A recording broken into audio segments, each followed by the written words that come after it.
Pennsylvania probably has one of the most unique stories of all of the colonies, so make sure you pay attention to this one. I think Pennsylvania is kind of a cool, unique colony. Now, it was settled by a man named William Penn, and here's how he got the colony. William Penn's father gave King Charles II a lot of money to help him with his battles and the fights and the things that were going on in England. So Charles II owed William Penn's father tons of money. Well, William Penn's father died and he never got paid back. Now, William Penn himself was a convert to the Quaker Church. The Quaker Church we'll talk about a little bit more coming up here in just a second, but he wanted a place where he could take people where they could freely worship the Quaker faith. And so Charles II gave him the land of Pennsylvania to pay back the debt that he owed his father. So William Penn got the land to pay off the debt. And that became Pennsylvania. Now, Pennsylvania actually means Penn's woods or Penn's forest. Sylvania is a forest or a woods. So Pennsylvania, that's the name of the colony that he took there.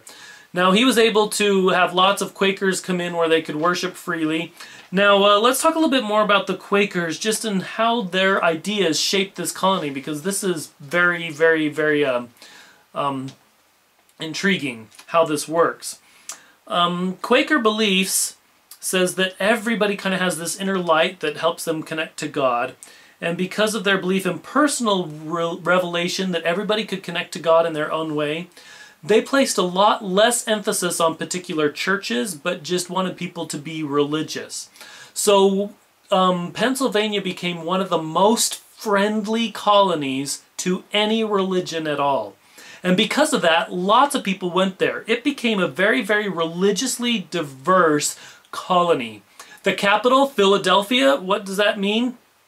Well, people call it the city of brotherly love, and that's exactly what that means. The city of brotherly love, it means love of your fellow man.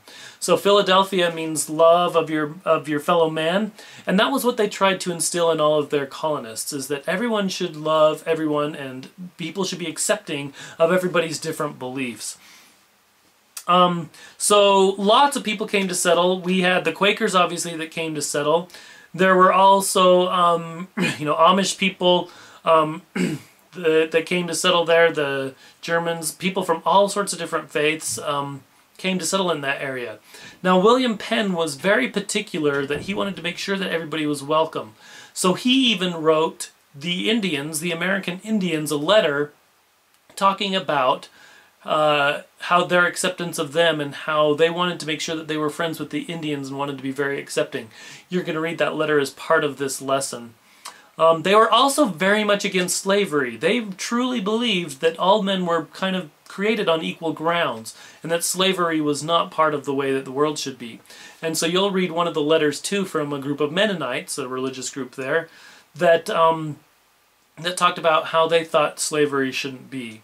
So Philadelphia and Pennsylvania, one of the most accepting of all beliefs of any of the colonies. They really wanted everybody to come there, everybody to feel welcome. That was William Penn's desire when he created Pennsylvania. And I think you'll see that in some of the readings that you make. So Philadelphia, kind of a different story, kind of interesting. I think it's kind of fun to see this unique colony come out of these early settlements.